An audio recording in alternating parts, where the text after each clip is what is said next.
Lay the jacket right side up with the sleeves inside. Do not insert the sleeves yet. Turn the lining inside out and lay it so the right sides are facing.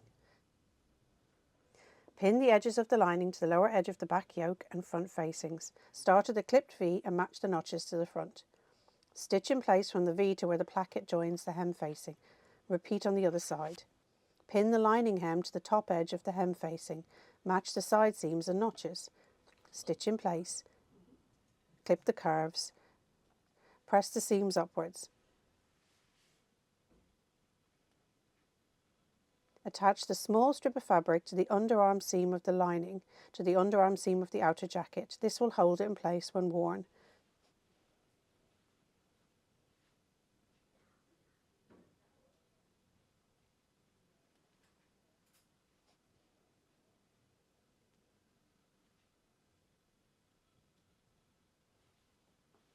Carefully turn the lining out through the gap in the lining side seam. Do this slowly so as not to break the stitches. You've birthed a coat. Pin the opening and machine or hand stitch together. Insert the sleeve lining into the outer coat so the wrong sides are facing. Pin the edges of the sleeve lining and outer together and sew.